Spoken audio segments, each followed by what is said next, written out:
Entrepreneurship has gone global. We'll talk about the mood today on Builders Live.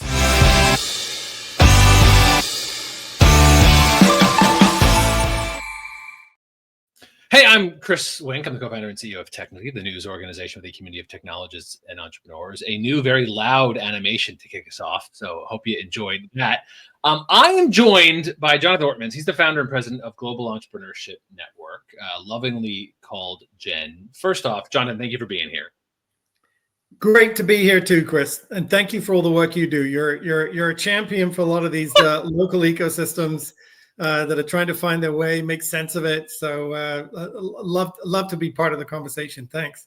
You're too kind, and same to you. Which we're going to get to because Global Entrepreneurship Network, it's in the name, it's global. I was at your Global Entrepreneurship Congress a month or so ago in Indianapolis. The first time it's been in the United States in years. Yep. It's on a true global tour. So you have a new report out that we're going to get to, but why don't you start me with the mood? I was at Global Entrepreneurship Congress in your opening remarks, and you kind of set, I thought, a somewhat I don't want to say pessimistic, but that there were storm clouds in the horizon was what I picked up from you. So I'm kind of curious, your pulled out view, a global entrepreneurship moment ahead of this report we'll touch on. What's your big narrative of entrepreneurship across the world at the moment? Yeah. Well, I think in our field, if I look at the work we've done since we were sort of, frankly, born out of the Kauffman Foundation, really pushing entrepreneurship more effectively 15, 20 years ago, is there's always been storm clouds for different aspects of what we're doing in, understanding and in developing startup and entrepreneurial ecosystems. I just think we have entirely new ones, and ones that I dare say are somewhat influenced by this big geopolitical change that's been going on. Obviously, most evidently driven by a very big shift in culture coming from the new administration we have here in the United States. But we're seeing that is bringing a follow-up to the leadership styles of other countries around the world. But what I would probably point out is that there's a positive and a negative to this. There's definitely some negatives in that, there's a withdrawal of public funding for a lot of entrepreneurship work. There is certainly a challenge for those of us that view this as, through the lens that, national boundaries are porous to innovation, in the sense that we're seeing this polarization of rise of nationalism. And so there is a lot of challenges at the political level that we didn't used to deal with. But on the other hand, super opportunities, because whenever somebody changes all the rules, it presents itself as, in my view, a tremendously exciting opportunity for entrepreneurs, because most entrepreneurs we deal with, of course, they're used to working in uncertain environments. They're used to massive change. They are actually disruptors themselves. So when you see governments disrupting themselves and all these rules and, shall I say, customs and traditions and expectations change, they can only look at it as saying, okay, so someone has entirely thrown out this rule book.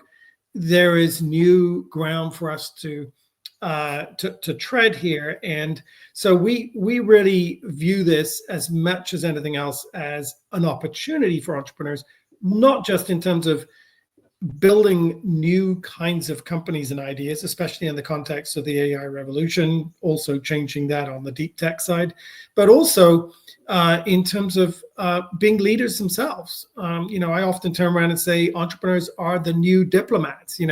There's going to be less ability of our governments to sort of create the right climate that's necessary. And I think entrepreneurs themselves are starting sort of to drive that common understanding of what it means to have ideas, test those ideas, form teams, and effectively innovate in traditional markets. So I guess the mood is one which is somewhat mixed. I mean, we're used to the mood on the national headlines of being, we've got this crisis going on around the world of, diminishing national trust and so forth. But I think entrepreneurs we're also seeing are, the number of people trying to start companies, the number of people of ideating and testing is going through the roof. While at the same time, as we released in the GSER report, we're seeing, a significant reduction in some of the other typical major indicators of what's happening on the entrepreneurship scene.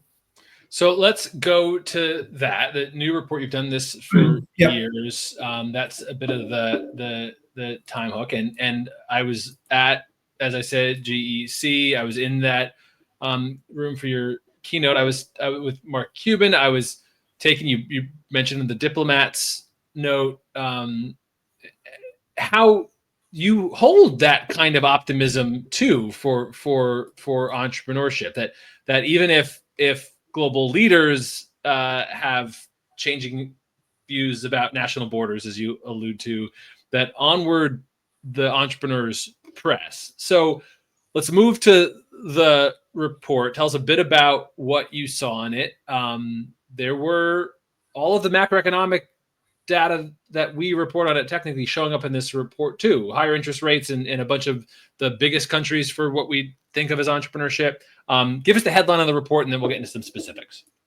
Yeah. So I think, first of all, this is a pivotal moment for startups. I mean, I think we're seeing, immense market volatility, obviously these significant deep technology developments and advancements alongside all of the geopolitical shifts that we see. But, I think you're seeing a significant reduction in ecosystem value, which is, I should mention, the hard work on this report's put together by Startup Genome, our partner. And, they've always had this concept over the years that we've adopted around ecosystem value. And that's essentially declined by a third in 2025, I think marking the first significant drop sort of after years of strong growth. And I think the biggest thing is it's due to fewer major exits. And I think that volume of exits is side by side with the fact that you've got, these big companies doing huge deals. The big news I'd like to sort of say, though, is that while we saw, significant regional declines, as much as 45%, by the way, in Latin America, we'll be having a whole new initiative we're doing in Latin America over the next 3 years to figure out, how do we deepen and widen what we're doing to reinforce the performance of innovation ecosystems in that continent, but we're seeing, but it was true in Europe, by a quarter, in Oceania. But I think one of the things we're seeing is that while you've seen that decline in value, you're seeing an immense amount of resilience and confidence around people adapting, adjusting. And this could occur for other reasons. It's occurred because we've had a big cultural shift and geopolitical shift, but it is and AI shift. But it could have occurred because there were wars, or it could have occurred because there were other major factors in the global economy that were driving it. So I think we're also seeing this roadmap emerge for the new world order. And at the same time, I'll just give you one example. Take Algeria. They actually said, look, they've got the big picture right. A lot of these governments. I mean, states around the United States are creating offices of entrepreneurship. You've seen that. But, we're also seeing ministries of entrepreneurship getting created. And the reason why that matters is, take Algeria, for example. It's actually a funny story. They actually created the minister of entrepreneurship, who was a tech entrepreneur. He hired other entrepreneurship savvy people to work in the ministry.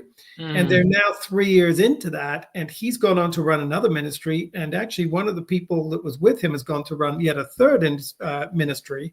And so you've now got, shall I say, disruptive minded people who are comfortable with uncertainty and disruption, running government agencies. And that's what I mean by disrupting government. I mean, we're seeing a complete reinvention of what the public sector means, driven by that culture and by that technology.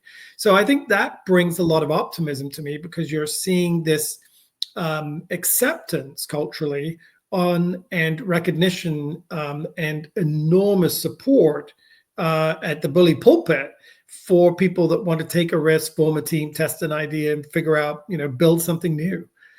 So I think you're seeing these odd things where we've been going through this transition. In fact, in Asia, you already see the most recent numbers from China already telling us that this has turned around, and we're seeing an extraordinary number of new exits.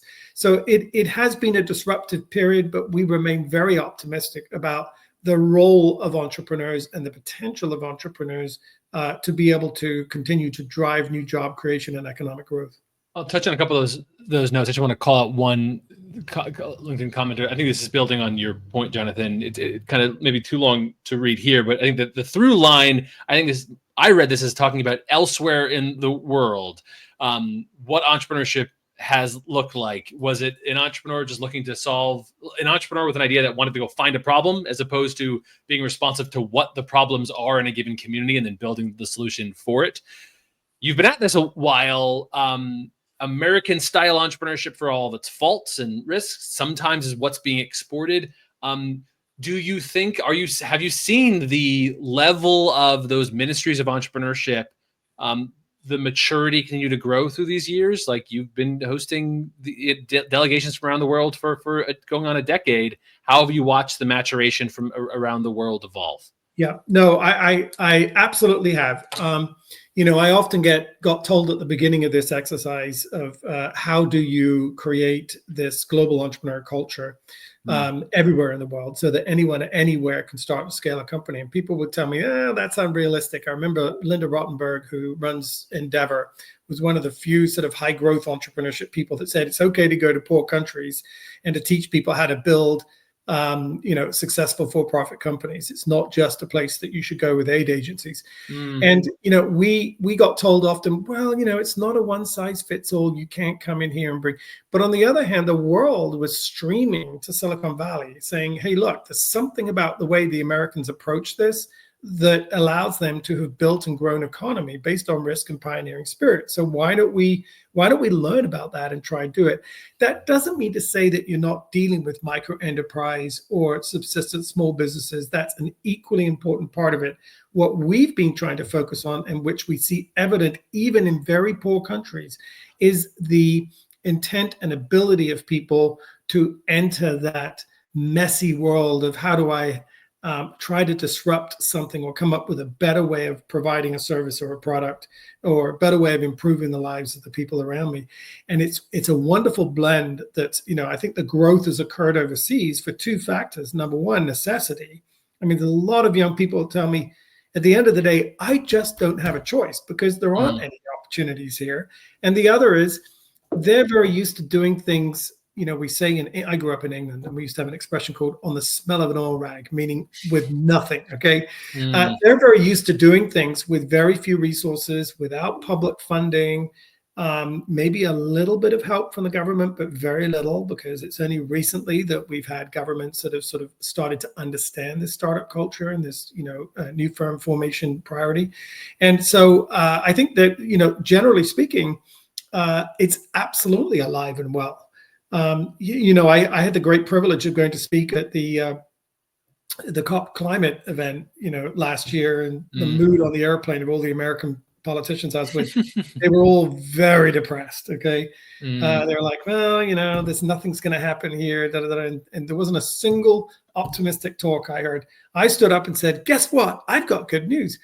I can identify about 120,000 people around the world, and I'm sure that's just a fraction of who's out there, who are 24/7 trying to think through how to remove the amount of carbon from the air, how to do things in a much more sustainable way. Meaning there's great news. There are thousands of people that are starting companies that are going to deliver what we need with less damage on the planet. So I think there's still this incredibly extraordinary, powerful talent, especially in less well-resourced communities, to do so much more with so little.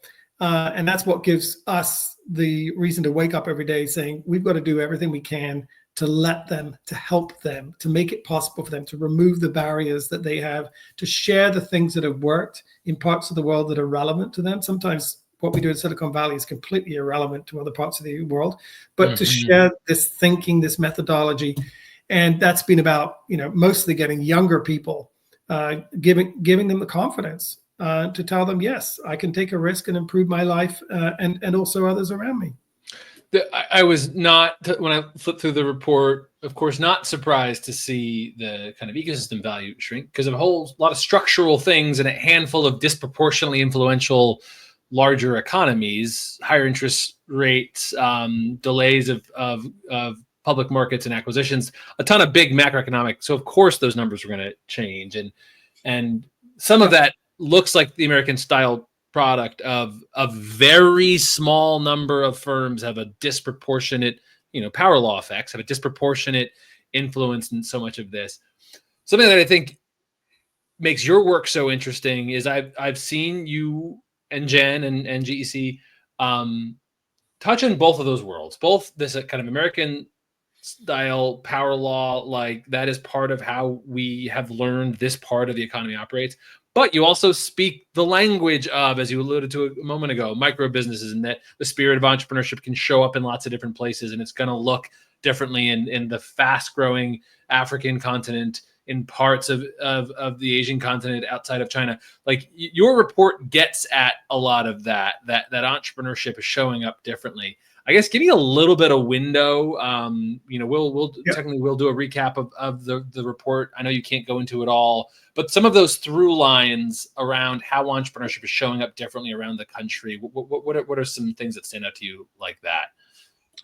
Yeah, I mean, I think the one thing I will have to say is obviously AI and big data have become the fastest growing sector. So, they've got more than a third of venture funding.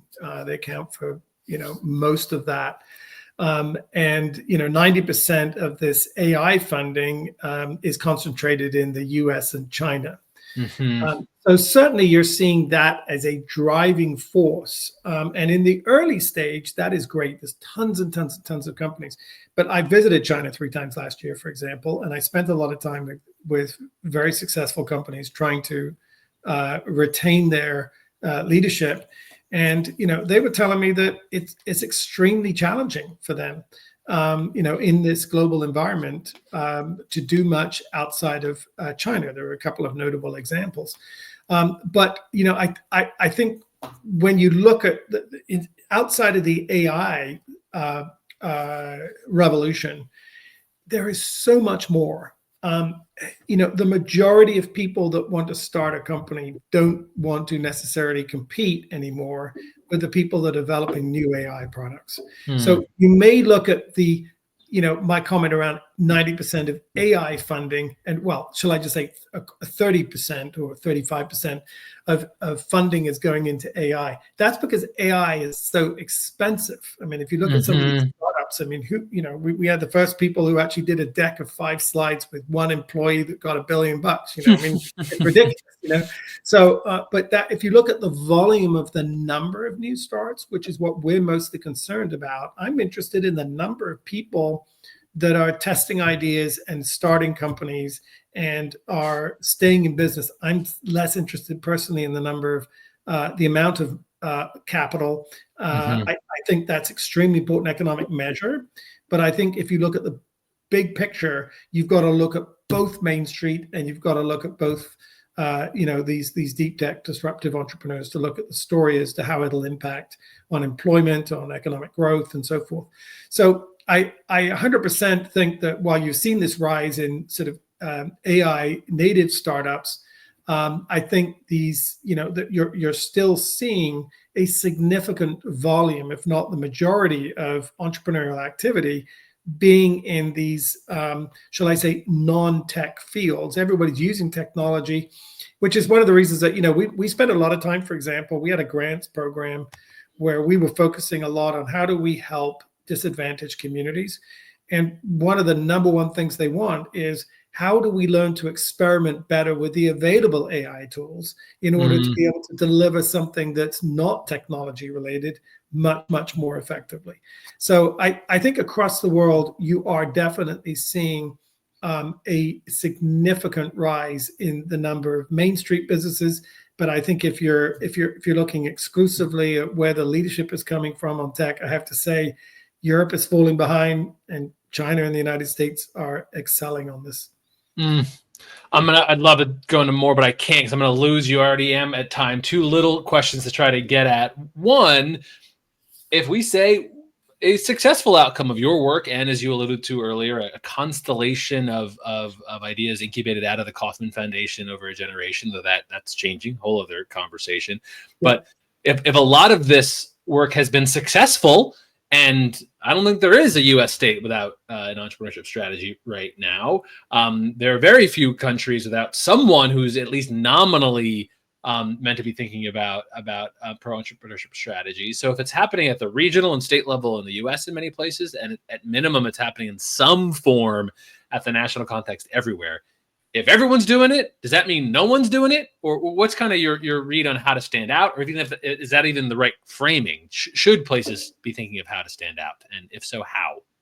Yeah, no, I absolutely think they should be thinking about how to stand out. And there's never too much of this, because there's always, as a CEO once said to me, I'm more than happy if any of my employees go off and try to start companies, because they're going to be much more employable when they come back.